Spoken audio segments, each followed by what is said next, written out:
From guilty truths to shocking admissions, these are the confessions no one saw coming. Story 1. I don't think I've truly rested in years, even when I sleep. It's weird. I can be lying in bed for 8 hours, phone down, eyes closed, and still wake up exhausted. Not just physically, but mentally. Like my brain's been sprinting laps around what-ifs all night. Sometimes I laugh and call it overthinking. Sometimes I blame my screen time. But honestly, I just don't know how to relax anymore. Even when I'm not doing anything, I feel like I should be doing something. There's this constant hum of guilt, like I'm falling behind in a race no one else can see. I miss what rest used to feel like. Not just sleep, but peace. That calm you'd feel as a kid when you'd fall asleep in the backseat of a car. No responsibilities, no pressure, just trust that everything was okay. I don't think I've felt that in a long time. Maybe you haven't either. Anyway, that's my confession. If you've been tired in a way no nap can fix, I see you. Story 2. I lied to get revenge on a rude passenger, and when I walk around I still think about it. I have a little secret I've never told anyone. It might sound stupid or even funny, but it makes me feel really guilty. I travel a lot, sometimes for work, sometimes for holidays. I fly so often that I occasionally recognize the same flight attendants on certain airlines. They probably don't recognize me, but that's not really important. One thing I've noticed at airports is how people queue up 20+ minutes before boarding even starts. Since I travel a lot, I usually just sit and wait until the crowd thins out. No rush, no holding anyone back, just avoiding the unnecessary stress. Anyway, one day while I was waiting, I noticed a middle-aged woman aggressively pushing her way through the queue, claiming she'd been there first. Picture this: fake blonde hair, Louis Vuitton bags, chin held high like royalty, shoving people aside without even a sorry or excuse me. Sadly, not the first time I've seen that kind of entitlement. But what really got to me was when she used her foot to move a child, probably 6 or 7 years old, out of her way, like he was some inanimate object. That stuck with me. Fast forward to boarding the plane. Guess who's sitting in the window seat I specifically paid for? I didn't want to cause a scene, but I calmly told the flight attendant that she was in my seat and the lady was being difficult with me. Before the attendant could even say anything, the woman exploded, accusing me of lying, yelling that she got there first and nobody told her otherwise. I just stood there with a confused look, letting her dig her own grave. She kept escalating, eventually insulting the flight attendant and making threats. In the end, she was escorted off the plane. People actually clapped. But here's the thing. I lied. I never interacted with the lady. I just wanted a small, petty bit of revenge for the way she treated that kid.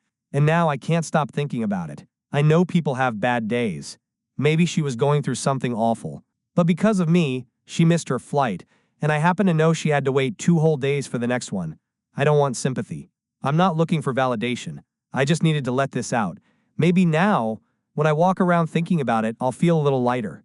Story 3. I'm in my mid-30s, and I'm a total loser at this point. I only got a semester of college in from a community college and went straight to work when my financial aid didn't go through. I work manual labor for most of my late teens and early to mid-20s. I'm now married and have children, and I feel like I have absolutely no life skills or experience other than a factory job. I haven't worked in 5+ years, so I can stay home, my kids, but they will both be in school this coming year, so I'll have free time and I would like to get back to work. It feels like I chose the wrong path in going into the workforce, but there's nothing I can do about it now. Edit. I got more comments than I could reply to at once, so I'll give more additional info in my current situation. But first, thank you to everyone for the kind words and just taking the time to respond. As far as finances go, my husband is the breadwinner. He is moving up the corporate ladder, his job, and I'm super thankful for that. We aren't bad off, but we aren't rolling in cash either, if that makes sense. My oldest child is severely autistic, and that's the biggest reason I haven't been able to hold a job. I take him to his therapists in school. I've been told I should talk with his social services coordinator about being paid to be his caretaker, but honestly, I'd feel guilty for that. He's my child, and I do everything for him out of love, so that seems like it would cause more problems. I've been fighting Medicaid for over a year for medical insurance, FFS. I hope nobody took this the wrong way. I'm definitely not saying I'm above fast food or anything like that. I grew up in a single mother's household, so I feel like I need to work to be an equal to him, and frankly, I like to work. Just feel like I couldn't bring home any valuable work or life advice to my kids. Story 4. I did a bump of coke and then spent 4 hours on the phone with my slightly estranged sister. I am 33, gave a guy a ride home and he offered me a bump. I haven't done coke in almost 10 years, so I figured why not. After getting home, I had this crazy urge to talk to someone. So I called my adopted sister, F28, that I haven't talked to in almost 3 years. I called her BC. I knew she would answer. Then we had a very profound conversation where she explained why she understood why we don't talk. There was some serious family drama that kind of split the family years ago, and she told me she understood why I isolated myself from the family. She was so happy that for the first time we could talk about all the shitty things that happened to our family years ago. Some of the things she said about the weird family dynamic that was going on then really hit home. Me and my other sister, biological, were adopted by a couple that had adopted other children, including the sister I called. At the time, me, M12, and my bio sister, F10, were apparently really mean and cold to our other siblings. We were the oldest kids in the family. I've felt bad for years about how I treated my younger adopted sister, but on the rare occasions where we meet at a family gatherings, I've never brought it up or apologized. With a bit of drug courage, I finally opened up and explained why we were like that to her. Everything I said to her was true and from the heart. I just kinda feel like shit that it took drugs for me to finally tell her this. It does feel genuine, even though it really was. She asked if I had been drinking and if that's why I called. I told her that I only had a few beers. Edit. Neither me or my biological sister ever did anything inappropriate to our younger siblings, just so we are clear. Edit 2. Thank you everyone for your kind comments. Life is weird sometimes. I am just glad I could reconnect with my sister and also talk about a traumatic event from our childhood that I had never spoken about before. Story 5. I have my daughter a jacket I found laying on a sidewalk. My 15-yo has been asking for an oversized jean jacket for a while, dressing a lot like I did as a teen in the 90s it seems. We live in an urban area that has an improving problem with houselessness. Our specific neighborhood doesn't have the major problems found elsewhere in our city. Anyway, I found a jacket just lying alone on a sidewalk. It was pretty grimy but in good shape and was just what she wanted. I took it home and washed it twice. Once clean, I found that the word rat is on a chest pocket, which is perfect, because that's her nickname. She's frugal and tends to eat her friends' leftovers when they are at a restaurant. I told her I found it at a thrift store. I don't regret doing it, and it falls within my ethos of sustainability, but feel like I need to share this with someone. Story 6. I once pretended I knew how to play the ukulele to impress a guy and ended up playing at his grandma's birthday. I met a kid on an app who said he loved music and that his favorite instrument was the ukulele. Obviously, I wanted to score points, so I told him it was a little bit. He asked me if I could show him something, and I said yes, thinking he was never going to ask me. Spoiler. Yes, he asked me. I learned 3 chords by watching YouTube in 2 days, as if it were the end of the semester. The guy was very excited, and at the same time invited me to his grandmother's birthday, where his family asked me to play something because he told them I'm great. I ended up playing Riptide, sweating like I was doing a concert at Lollapalooza.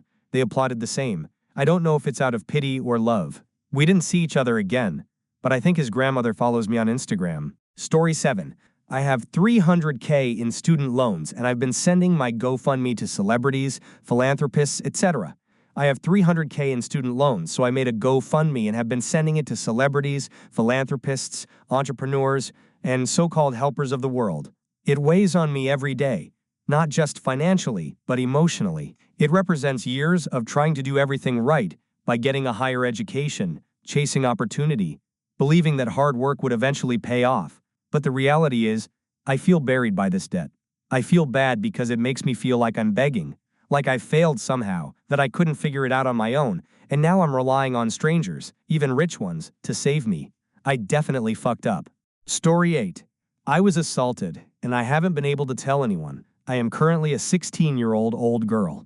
When I was around the ages of 5 to 12, I frequented the house of my dad's close childhood friend, let's just call him Dan, a lot with my family. Dan was married and had 4 daughters. One of his daughters was a few years older than me. Let's call her Jackie. I don't remember exactly how it all started because I was pretty young, but for as long as I can remember going over there, me and Jackie would do things. I don't really want to get into every detail of the things, but I'm sure from the title it's easy to guess. But anyway, I remember not understanding what we were doing, but knowing that it was something I had to keep a secret. At the time, she even had a boyfriend. I knew that it was wrong, but sometimes I even initiated it. That's the part that really screws me up about the whole thing. That sometimes I wanted it, but now it makes me feel sick. And as I get older, the more it affects me. I feel like that really messed me up, and now I have a bad relationship with anything physical, and I feel like maybe I should talk to someone about it, but I can't. Even just writing it out here feels terrifying. I don't know if I'll ever get past this. Thank you for taking the time to read. If anyone has ever been in a similar situation, please tell me what you did to help. Story 9. I got a girl's phone number under false pretenses. Around 10 years ago, when I was 20 years old, I was a server at a very popular wing restaurant chain. I had a table of 3 young rich men who were very nice, eating wings and having drinks. I also had a table of 2 young attractive women. Both tables were right next to each other in my section. Towards the end of the meal, one of the men offered to pay for the meal of the women. I brought him their check, which was around $50, and he left me a $25 tip on their tab. He then paid for the whole tab for the rest of his table, left a generous tip, and all the men left. Since the men had already gone and didn't leave a phone number for me to give them or anything, I told the girls that I had paid for their meal. They were extremely grateful, and one of the girls left her number on a napkin when they left. We went on a couple of dates, but there weren't really sparks and nothing came of it. I know this isn't exactly heinous, but I do still feel guilty about it. Story 10. I lie about my headaches so I can sit in silence without guilt. I get these headaches a lot. Not real ones. Not migraines or anything. I fake them. I've been doing it for like 4 years now. Mostly with work. Sometimes with friends. I'll just message and say, hey, migraine's back, laying low today. And poof, no more expectations. No small talk. No meetings. No fake laughter. Thing is, it started during a really bad time. My mom died, and people kept piling things on me like I was still functioning. Like I hadn't just watched her die. So I used it once, just to get space. And it worked. No pushback, just sympathy.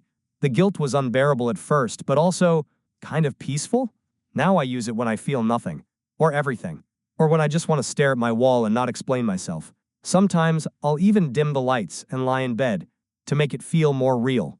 My boss checks in like, hope you're resting folded hands, and I'm literally on my floor scrolling Reddit like a zombie. I hate how easy it is, I hate how nobody questions it, and I hate that I need to lie just to be alone, without feeling like a bad person. People say just be honest, take mental health days, but in real life, nah. You say you're overwhelmed, and they start treating you like you're broken or lazy. A migraine is cleaner, respectable, acceptable suffering. IDK. I just wanted to say it out loud somewhere, even if no one believes me. I don't know how to stop, or if I want to. Story 11. I took money that was left at a self-checkout machine. A couple of years ago, I was involved in a car accident 10 hours away from home. My car was in the shop for almost a month, so I had to fly home and then fly back to get it. I was very broke during this time and barely had enough money to make it home. About halfway through the trip, I stopped at a Walmart to buy something to eat with the few dollars I had. The store was closing, and there weren't many people around. As I paid at self-checkout, I noticed there was money in the machine. I could tell there were several bills, and the one on top was a $20. It looked like someone had done cash back and forgotten to take it. I grabbed it and finished checking out as soon as I could, and then hightailed it out of there. When I got in the car and looked, it was around $120. I almost cried with relief. I was able to make it home and buy extra food for the week. It sounds woo-woo, but I always felt there was something supernatural going on in that moment. The truth, it was just dumb luck. Oh, and I've tried to pay it forward, such as paying for someone's stuff when they didn't have enough. Thankfully, I'm not super broke anymore. By the way, this was in Fort Stockton, TX in January 2024. Story 12. I've been pretending my new car is a lease when in reality I bought it with cash. I know I sound like a piece of shit. I got a really nice 2023 Mazda a few months ago, and when my friends asked about it, I tell them it's a lease. The truth is, I bought it outright with cash. I know it sounds ridiculous, but I didn't want people asking questions about where I got the money, because if I tell them I bought it with cash, I'm afraid they'll start judging and thinking I'm very rich. The truth is, I'm just working very hard and managed to hit a lucky run on Grizzly's Quest with the $20 that I set aside to gamble every week or so. My family has always been pretty conservative about money, so yeah. Part of me feels guilty for being dishonest, but another part of me likes that people don't treat me differently or ask for loans. Story 13. For 29 years, I was wrong about what preaching to the choir actually meant. As most of you may have already known, preaching to the choir means to say something that is already an agreed opinion with the audience that you are speaking to. But for 29 years, I thought that it meant that while you were trying to say something significant, the audience that you were speaking to would act like they didn't want to hear what you were saying, or would change the subject to go in contrast of the point you were trying to make. So with the reference to a choir, it would be singing over you as you tried to get a point across. Story 14. My friend's borderline personality disorder is draining me. TW. Eating disorders, rape, discussions of mental health conditions, self-harm and attempted suicide. I, 15F, want to preface this by saying I haven't done as much research on borderline personality disorder as I should, but I do recognize her behavior is because of it, and she can't control that. Also, it's probably easier to give her a fake name rather than referring to her as her or my friend. So I'll call her Lola from now on. Lola has had a traumatic childhood, raped by multiple people, having undiagnosed autism, and an eating disorder to name a few, which is what I believe her BPD stems from. I feel so sorry for her and I absolutely adore her, but it makes our friendship so much more difficult. Lola has periods where, for no apparent reason, she'll completely ignore me and our other friend Abby, and she'll either only talk to her girlfriend, one of her other friends, or no one at all. While I am so ashamed of thinking this because it's very self-centered, I feel like when she's walking around by herself looking upset, we go to a small school so it's very apparent.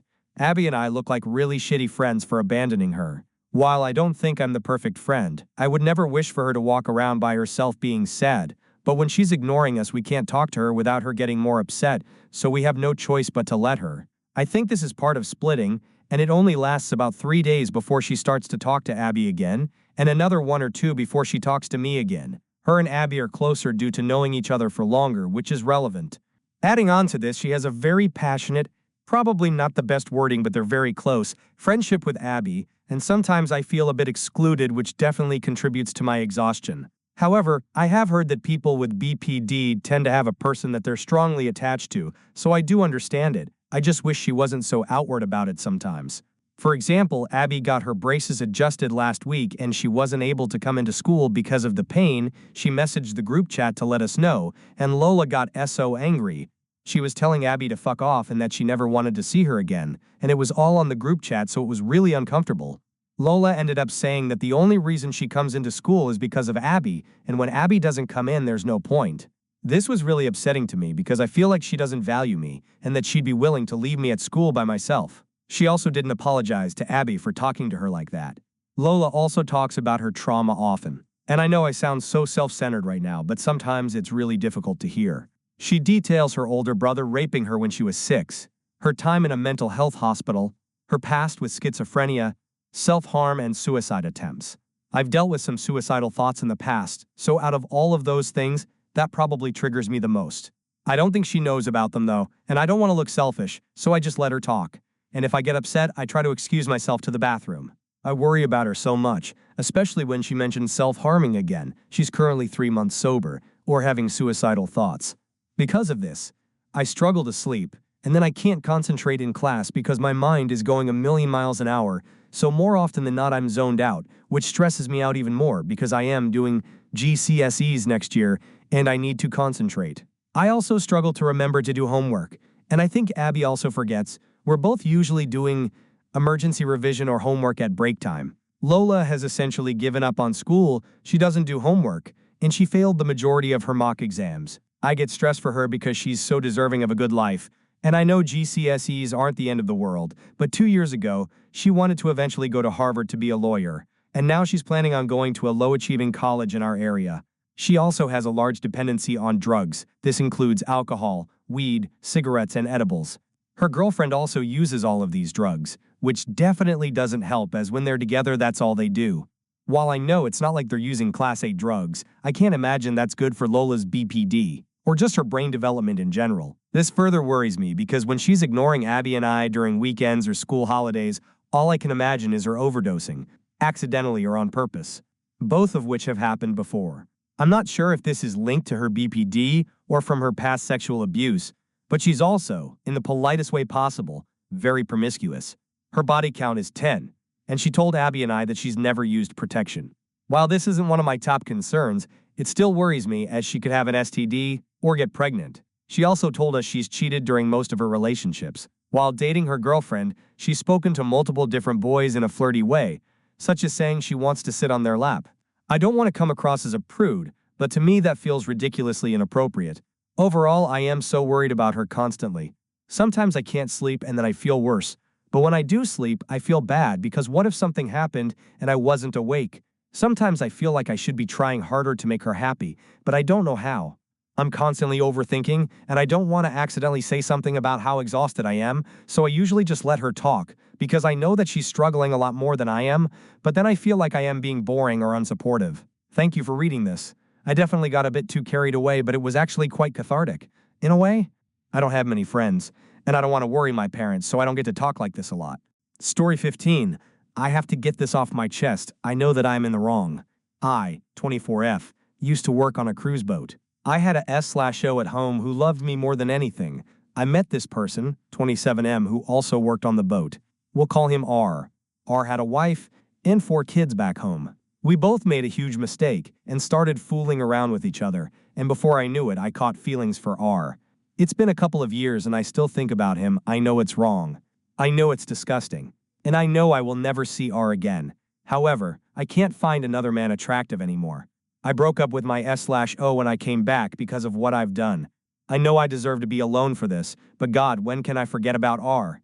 I've tried for so long, but he's always lingering in the back of my mind. Was it worth it? No. I wish I never made eye contact with R, let alone talk to him. I was delusional and stupid. I just hope he feels just as guilty as I do. Edit. I have read all of your comments and have taken a lot in consideration. I appreciate every single person who took the time to give me advice. A couple of things for those who got a little confused. I fucked up. I know I did. Yes, it's petty that I hope R felt bad, even if it was just for a little bit. I know he probably doesn't think about me, and that does not bother me. I wish I didn't think about R though. He's taken up so much of my time and energy. What made him so attractive? IDK, how to explain it very well. We had so much in common and had an instant connection, a connection I have to take the time to build with anyone else. That's the only way I can put it. Story 16. I asked God/universe to let me be the best version of myself, only to shit myself in an hour. While doom scrolling last night, I saw a post about asking the universe by repeating an affirmation before I put my feet on the floor from. So I wake up today morning and told this affirmation to see if I'd at least feel better. The affirmation basically said that I am going to step into the highest timeline where I get to be the best version of myself. Sure enough, I leave home for work, and while I'm FKN walking to my office, which is about a 20 minutes walk, my stomach starts to feel funny, and about 500 meters away, literally 500 meters away, I start to soil my underwear. I made it to office and had to throw away my whole underwear, and basically was commando at work the whole day. I wonder if this is the best version of myself. How horrible could the worst version be? I am actually traumatized from the whole thing, and I'm never leaving my house again without taking a shit 30 times just to be sure. I'm also done asking the universe or God or whoever it is anything anymore. Jesus, never again. This shit is too scary. Literally, no pun intended. Or IDK, I guess maybe a little. I wish I was making this up, but I had to vent this one out. Story 17. I caused a bunch of people to vandalize the school bathroom. There was this girl in 8th grade that I had a pretty rough history with, as well as a lot of others who just straight up didn't like her as well. Though most didn't say they didn't like her because she was kind of popular and had popular friends.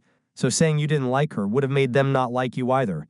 So in a nutshell, stupid middle school BS.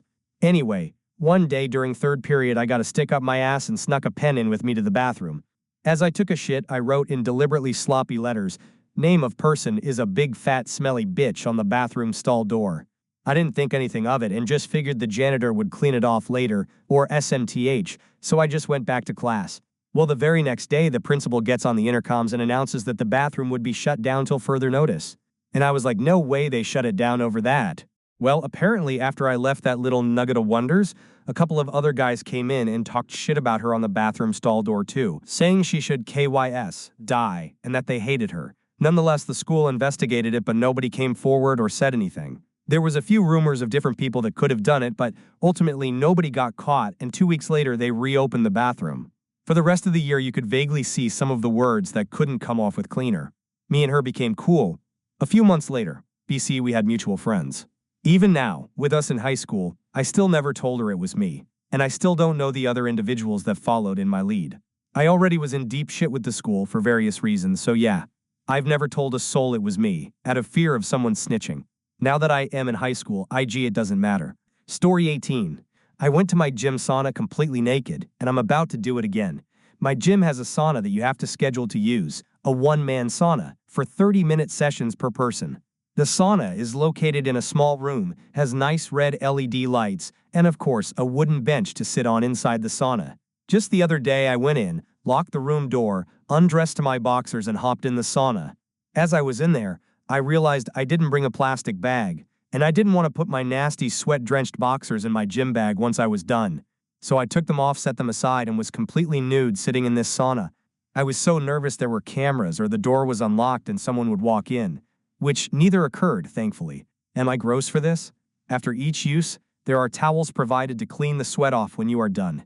What is the difference between my sweat seeping through my boxers versus no boxers if I'm just going to clean it afterwards anyway? It's so much hassle-free to go nude, and I honestly enjoyed it. I have a session today in 2 minutes, and I think I'll do the same thing again. Story 19. I found a way to purchase a mandatory homework service for free back in college by exploiting a glitch. This was years ago and probably past the statute of limitations. There was an online homework service that some of the math professors made us use that cost something like $50 a semester. It really sucked. I remember missing a question because I rounded the 10th decimal on one of the calculations and was off by like 10 cents in the final answer. Answer was in the tens of thousands of dollars. I think it was either the first or second time I needed to buy the service. I wanted to pay for it, using dining dollars. I wasn't sure there was a way, but I wanted to try. I selected pay by check instead of credit/debit and entered the long string of characters on my student ID barcode, which is what they'd scan to let us eat at the dining hall. I thought that maybe that was the account number to my dining dollars and they would either accept the payment or say it wasn't valid. To my surprise, they said payment was a success, but there was no change to my dining dollars, nor were there any changes to any other balances or amounts owed. Nobody reached out to me to either, so I kept doing it all of college and told my friends the trick too. One of them figured out you could just put any random number there and it would work. It saved me a couple $100s at a time when I really needed that. Edit. Now that I think about it, I don't think it was pay by check because they probably would have given a mailing address. I think it was some sort of transfer funds using an account ID option or similar. Story 20. Being the son of an yesteryear mainstream heroine in India. Before I get into what happened, here's a bit of background. My mom used to be an actress in South Indian cinema, specifically in Tamil, Telugu, and Kannada films, during the late 1990s and early 2000s. For those who aren't familiar, Indian films often include musical sequences that are bold and sensual, rain dances, romantic duets, glamorous outfits, tight embraces, etc.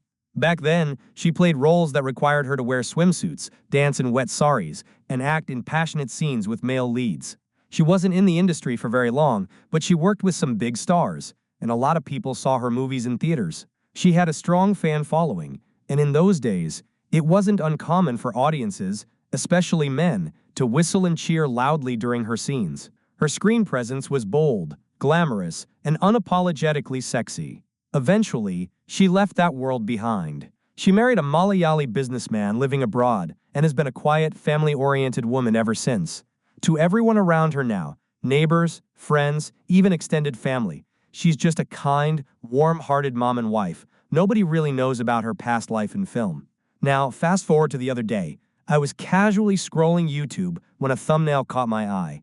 It was one of those retro movie compilations, very bold and very sensual. The title said something like, "Hot and bold scenes of Mom's name in 4K.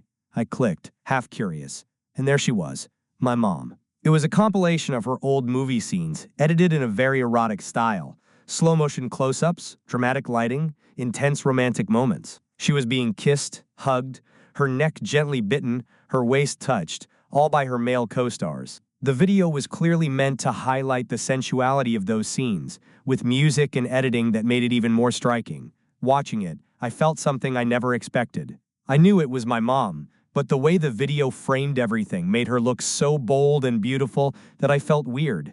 Like a mix of surprise, discomfort, and, I'll be honest, maybe even a little arousal. That part shocked me. Not because I wanted to feel that way, but because the human brain reacts before it logically processes the context. What really got to me is the contrast. The woman in that video was admired, whistled at, and fantasized about by thousands. And now, she's living a peaceful, anonymous life, cooking meals, checking in on me, doing chores. Yet somewhere out there, people are still watching those videos, still appreciating her the way audiences once did. It's such a surreal emotional mix. Part pride, part confusion, part awe. Has anyone else ever stumbled on something like this about their parents? A side of them you never imagined. Story 21. Worried that my past will hold back anything in the future. I'm currently in the middle of losing a lot of weight, started at 480 pounds. After 1 year, I'm at around 300 pounds, with obviously a fair amount still to lose. I'm 27 and never been in a relationship. The only sex I've only had is when I've paid for it, which was well over 2 years ago. I was the absolute definition of an incel, and it shames me so much to think about. Being in a relationship is something I've wanted for a long time. I'm still a ways off being confident enough to seek one, but the anxiety of having to come clean about what my past is/was is a huge burden for me. This may be more of rant than anything else. Just needed to get it off my chest and see if anyone had ever been through something remotely similar. Story 22. I rehearse conversations in my head that will probably never happen. I do this a lot more than I'd like to admit. In the shower, walking home, lying in bed. I'll just imagine entire conversations with people. Sometimes it's a confrontation I'll probably never have. Other times, it's me finally saying how I feel to someone who has no idea. Sometimes I even rehearse what I'd say if I was being interviewed on a podcast that doesn't exist, or winning an award I'll never win, or having the perfect comeback to something that happened 3 years ago. It's like my brain writes scenes for a movie that's only playing in my head. And what's wild is how real it feels in the moment. Like I get actual closure or confidence from those imaginary talks, even though I know they'll never happen. Not sure if it's anxiety or just being human, but yeah, that's my confession. My brain runs a full-time theater production, and I'm the writer, actor, and audience. Story 23. I reported a coworker for something they didn't do, and I can't stop spiraling about it. This happened over a year ago, and it still FK me up. I was going through a rough patch. My rent had just gone up. My car needed a $900 fix. I was sleep-deprived, constantly on edge, and the pressure at work was insane. There's this girl at work, we'll call her Kay, who always seemed to get ahead. She was younger than me, prettier, always got picked for high-profile stuff. One night I overheard her talking about leaving early the next day for a doctor's APPT, but then later she joked to someone about going shopping, and I just snapped. I sent an anonymous complaint to HR, said she was abusing time off. Nothing major. But it triggered a review. She didn't get fired, but she got written up. And I watched her cry in the bathroom stall while I pretended to pee in the next one. I wanted to say something. Anything. But I froze. I sat there in silence while she tried to breathe through it. I regret it every FKN day. I didn't do it. B. C. She was bad at her job. I did it. B. C. I felt like life kept handing her wins and I was drowning. But that's not her fault. And I punished her for it. She still says hi to me. Still laughs at my dumb jokes in meetings. And I swear it feels like she knows. Like she knows but forgave me anyway. And that makes it worse somehow. I don't think I deserve her kindness. But I've been trying every day to earn it back. IDK if that matters. Maybe it's too late. But yeah. IFKED up. Badly. And I know it. Story 24. I'm 15 weeks pregnant, and everything about being pregnant has been hell, and I am regretting the decision to keep it. I'm 15 weeks pregnant, 34 years old, alone, with a demanding job, no support or help from family, and I feel hopeless. I'm alone, with no support from family. The dad isn't involved. I work a very demanding and stressful job, and I literally feel like I am barely keeping it all together. I don't have a choice. I have to work. I have over $300,000 in law school loans, endless bills, no savings, and no one who helps me in any way. I work a very demanding job that I have to physically go into the office for, and every last drop of energy I have goes to getting what I can done at work, done. I come home and I have to clean, do laundry, cook, etc., and I am a severe type A personality, so typically, this is not an issue. However, I am so exhausted and fatigued all the time, right now. I'm barely functioning. I sleep all the time. I sleep all weekend, every weekend, for the entire weekend. Last weekend, it was Memorial Day weekend, and I called out Friday and slept all 4 days and still didn't feel well or rested. I am extremely nauseous, but can't throw up. So all I do is eat, to keep the crippling nausea at bay. I have gained 25 pounds already, which is insane. It's because I can't physically move around like I am used to. I'm just too tired all the time. The only food the baby likes or will let me keep down is carbs or fruit. I keep telling my bosses I am struggling, specifically to keep up with my workload, and they just keep brushing it off, or playing it off as if I am exaggerating. I always dreamed of being a mom, but this whole pregnancy, since week 5, has been a nightmare. I have an extreme documented phobia of needles. My doctors have not shown me any sort of compassion or support with regards to forcing me to get my blood taken. I have refused so far. I'm sorry if this offends anyone or makes them think I am being selfish or negligent. I am neither, in my opinion. My reaction to needles and blood work is involuntarily, and results in me eventually passing out. When I pass out, I stop breathing. The longest I have gone was 2 minutes before my mom, who is an RN, brought me back to consciousness. Once you pass out and have stopped breathing, they can no longer draw viable blood from you. That is, the blood can't be drawn and used for the purposes of lab work and blood tests. Not sure the reasoning. Anyway, I am in no way, shape, or form exaggerating, nor do I have any control over this reaction to getting blood taken or needles. I am an attorney, and I know I have rights, specifically the right to refuse treatment. I am of sound mind, so I should be able to refuse certain tests or treatments, but I am being told that it is mandatory to have all this blood work done for the benefit of my baby. I'm sorry, but putting both myself and my baby through that type of duress doesn't seem to be what's best for the baby. You can say I need to suck it up or whatever your personal feelings may be, but it's not that simple. I wish it was. People went thousands of years having children without requiring tons of blood work, so I'm just not sure why it is mandatory, besides it being a requirement of liability insurance companies to minimize wrongful death and malpractice suits, if it will put both the baby and mother in peril. I feel so alone, scared, misunderstood, judged, and honestly angry and frustrated right now. I am just trying my best at a time that is supposed to be joyful, but really has been a horrible time and experience so far. I have never been so unhappy. Any advice? Have something you need to get off your chest? Drop it in the comments and subscribe for more confessions.